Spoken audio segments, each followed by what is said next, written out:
nabasag yung ano, yung maleta niya, tsaka yung isang hand carry niya nasira. Baggage damage.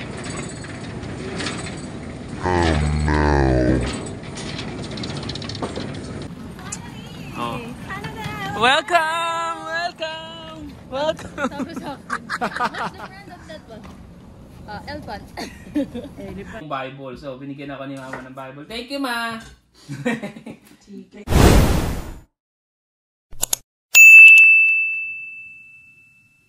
So, what is up, guys? Another day, another vlog. Same day, another vlog. Pero, yun guys, mag-unboxing na tayo ng mga maleta na dala-dala ni Darlene.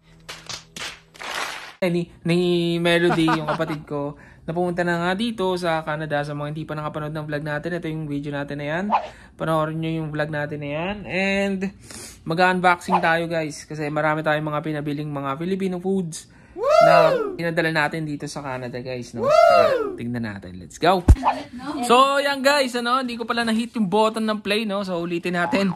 So yan, nakauwi na nga pala kami guys sa biyahe namin after 3 hours dito sa Barrington, Nova Scotia, sa Garber pala.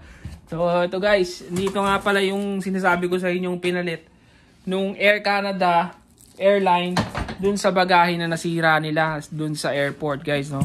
Isang maliit tsaka isang malaki guys. So yan, advantage talaga kapag nag-a-avail ka ng insurance dun sa ticket nyo guys, para just in case na masira yung mismong maleta nyo, is mapapalitan, di ba? Mako-compensate kung ano man yun na karoon ng problema. So yun guys, a few moments later. so ito na guys ang ating first maleta. Yan, oh, buksan na natin ang maleta. Bukas. Ay, password nga please, man. Say hi to camera right there. Yun. Unboxing. Oo nga po pala guys, sa mga magtatanong kung paano nakapunta yung kapatid ko dito sa Canada, through visit visa po. Ano po yan? Sponsored ko po siya, fully sponsored. And yan, luckily nandito na siya ngayon sa Canada guys. And unang padala is, ano to? Towel. Ito yung binili mo. Wow. Ay, ito yung pinabili ko. Ay, ito guys, towel. Parang microfiber na tayo. Yan, dalawang towel. Tig-isa kami ni Darlene. Uy, ito yung Mickey Mouse na bedsheet. Yan, Mickey Mouse na bedsheet guys. Kita nyo ba guys? Ayan o, Mickey Mouse na bedsheet yan. Ano to? Double size. Dalawa. Bedsheet, nakapunda. Uy, yung ganda o. Tapos ito na, yung mga ano ni Mama. Ay, bedsheet din ba o? Kala ko ito na yung ano. Bedsheet na Mickey Mouse. Uy, One Piece? Uy, One Piece? Ako yung pabili niyan eh. Bedsheet na One Piece guys. Bedsheet na One Piece si Luffy. Eh, ito guys, o, Llanera. Napabili si Darlene kasi ng mga Llanera. Pang leche plan niya na maliit. Tapos yan o, pang puto. Pang puto na gamit. Yan. Ito, pinaka-request ni, ano, Darlene. Ay, no. Ito, yung ano, yung cup noodles. Yeah. Cup noodles. Mayroon pa nga kasi gustong-gusto niya yan. Ako, sumabog yung isa o, napit-pit. Pit-pit? Oo, napit-pit siya. Sa labas na lang. Ay, naku, nilagyan. Labas natin, dito. Sa labas lang ay. Yun, siyempre, di mawala yan, no? Bota! Tabo!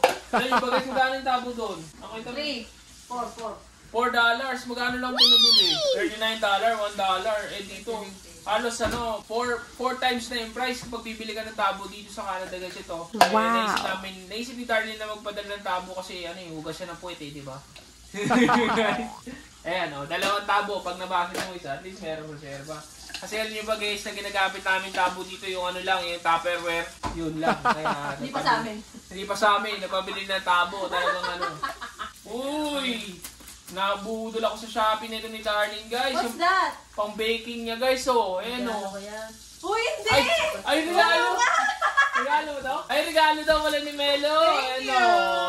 Di ba? Pang baking supplies. Hindi namin ito alam guys. Surprise ako guys! Surprise ako guys ah! Oh, ayan. Thank Regalo you! niya. Oh, unboxing. Wow! Yung mga ano, yung mga pang ganun-ganon. Piping. Yun, piping pala. Tawag mo term guys. Siyempre, meron tayo safeguard guys. Oh. Wow. Kaya ang bango ng bagay. Oh?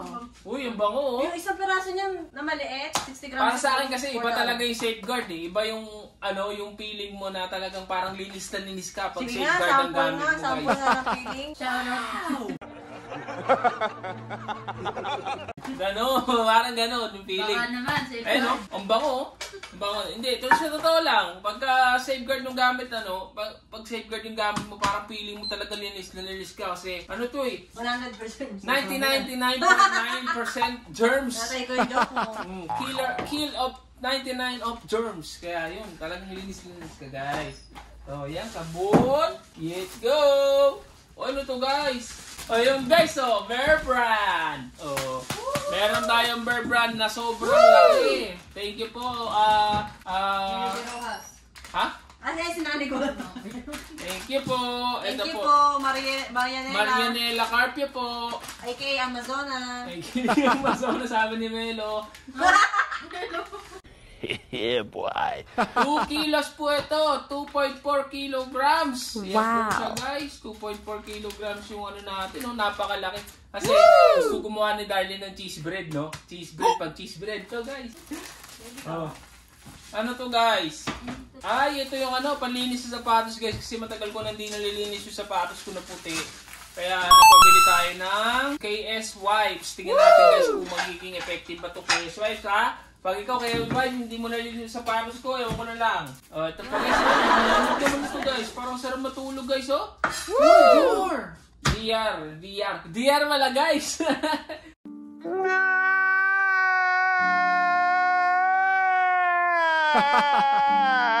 Hindi siya Dior, DR.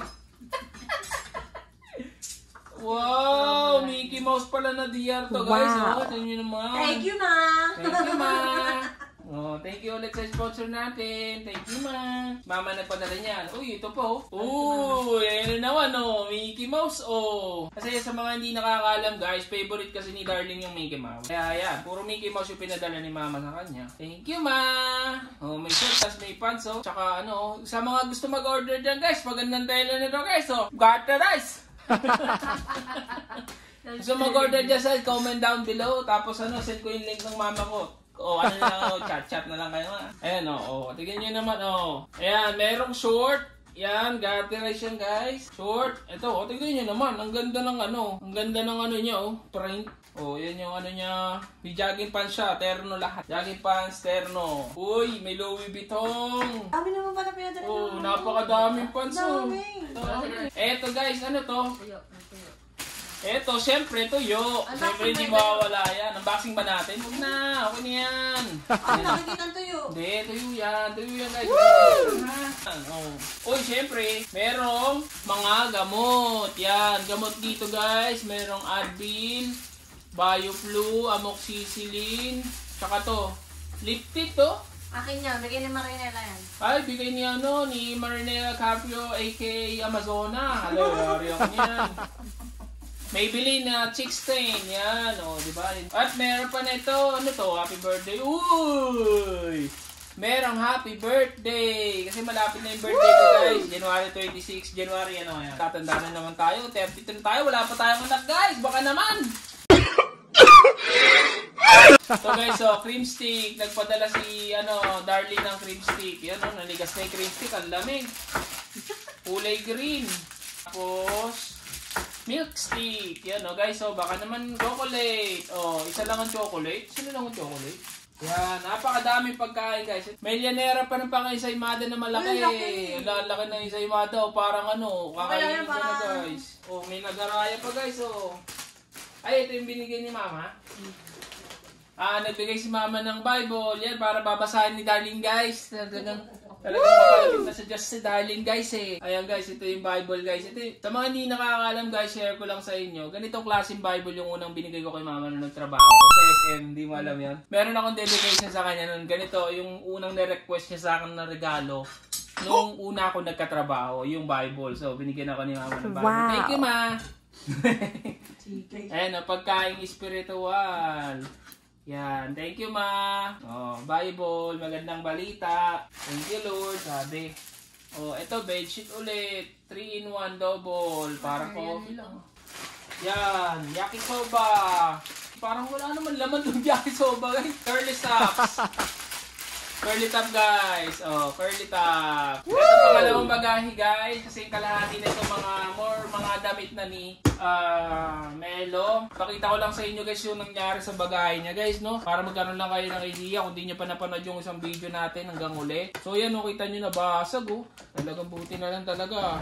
Hindi babasagin yung mga nasa loob. No, basag. Sinagis-hagis lang kasi ito sa airport. Pero maganda sa Air Canada, shout out to you Air Canada. I would like to thank you because you changed our luggage. This one to this one. Yan, thank you. Yan, napalitan po siya ng bagong bagahe kasi nireklamo po namin or concern po kami na nabasag nga po yung maleta na ni ni Melo po na dinala po dito sa kan. Guys, buksan na po natin ito guys. Lahat to pwedeng makakuha. Yun gala guys, disclaimer lang po guys, no, kung sakali po na masira po yung maleta nyo tapos po na hindi po kayo nag-avail ng protection or ng insurance para po sa maleta nyo. Baka po hindi kayo maka-avail nito or hindi po talaga kayo maka-avail kasi, ha? Meron pa rin? Ay, meron din po pala guys kasi kala ko sa insurance to pero basta po nasira ng Air Canada, basta daw po nasira ng Air Canada yung mismong bagahe nyo guys, pwede nyo siyang i-refer nyo po kagad doon sa airport and then papalitan po nila yung baggage nyo ng bago. Siyempre po, depende po yan disclaimer lang po, depende po sa kanila yan kasi I'm not authorized to say na okay na lahat pwede. I-check po nila yan, due process, ipaprocess po nila at kung makita nila at ma-find out po na totoo po na talagang nabasag po yung mismong maleta nyo dun po sa airport o sa pag-handle nila is papalitan po talaga. So yan guys, ito na, unboxing tayo ulit. Yan, ito po, ipadala po ni Amazona. Yan. Yari po tayo dyan. Ayan po, ang mga padala po, mga damit po, mga short po. Tapos, Yema! Wow, Yema! Yema guys! Meron pang Yema Wow, sarap ng Yema! Ako si Inday Runing Ano ba si Inday Runing? Ito guys, meron pang shrimp. Kasi dito mahirap makahanap ng shrimp cubes. So ito guys, nagpadala kami ng shrimp cubes. Yan, 4 Dami yan. Meron din pork. Pork cubes. Although merong pork cubes, pero di ko alam ba't nagpadala. Pero thank you po. Ayan, merong belo. Wow, talaga nga naman. 600. Grabe naman talaga. Wow. Buy one, take one guys. Belo para Darlene. Ito, may cream stick pa ulit. Ito guys, patok sa tibay. Triple hot. Gawang Pinoy. Plastic ng yelo. Ayan guys, yung padala dito sa Canada guys. 100 pieces. Kasi alam nyo ba kung bakit? Kasi merong pangkaskas ng yelo guys. Panggawa ng halo-halo. So hindi namin galing no? Magkakaskas talaga kami ng yelo. Panggawa ng halo-halo. Ang galing. Eto guys, meron pang ganito guys. Siyempre, hindi mawawala yung pang baking supplies. Galing kay Green Leaves. Yan guys, Green Leaves shower out. Woo! Nakabote guys, Green Leaves. Nagaraya ulit. Uy, daming nagaraya. Siyempre, ito guys, importante Eden cheese. Alam niyo ba magkano to? Yung ganito guys, nasa 130 lang sa Pilipinas. Tama ba? Hindi ko alam hindi ko sure guys kung 130 o 160. Around that number. Wow. Pero dito sa Canada guys, yung alam niyo yung manipis na kalahating ganon. Nasa $8 na guys. More or less, almost 400 pesos na yung ganong kaliit. Pero ito, nagpadala si Darlene ng 4 na ganitong malalaki. Sarap to sa cheese pandesal. Tapos, palaman sa pandesal. Uy, sarap! Woo! Diba? Ano to guys? Ito guys, soju. Lye water yan. Ay, lye water guys. Hindi to nagsisinungaling guys. Lye water. Para saan to? Para sa kutsinta guys. Lye water. So, yun lang guys. Lahat ng unboxing natin. Sana natuwa kayo sa video natin for today. And kita nyo naman ang ating mga pinadala sa Pilipinas. Walang danggit. Wow. Dito Meron na pala yan. na, yung gori. Ayun na, nandun na. Nasabi ko na. Yung gori? Oo. Ayan na. Meron na, doon na lahat. So yun na guys, lahat ng mga in-unboxing natin. I hope natuwa kayo sa video natin for today. And nagkaroon din kayo ng idea kung ano yung mga pwede nyo ipadala galing Pilipinas kung may pupunta man dito sa Canada guys, no? Ayan, natapos na ang video natin for today. Bale, ayos na. Mag-ayos na tayo ngayon.